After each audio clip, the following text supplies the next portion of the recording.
Μετράει, ξεκίνησε. Ο Μίτσος οδηγάει εδώ πέρα.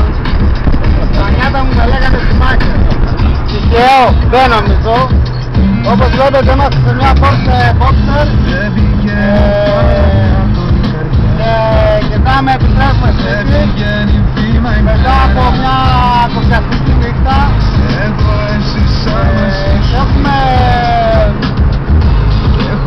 Έχουμε πολλά άλογα στην παρέα, 200 άλογα θα πούμε, 250 άλογα στην παρέα μας.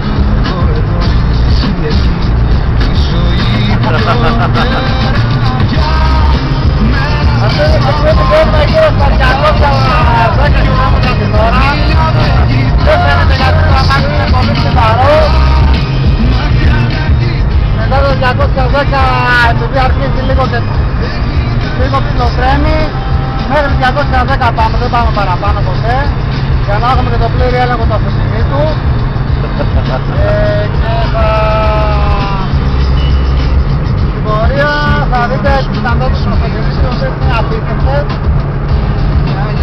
Κάνει τα πάντα, μέχρι και φραπέ μπορεί να το κάνει. Φραπέ, γαλλικό, εσπρέσο, τι θέλετε. Τα έχω καταγραμμένα όλα ρε Βλάχο. Τα πάντα όλα ρε, τα πάντα όλα.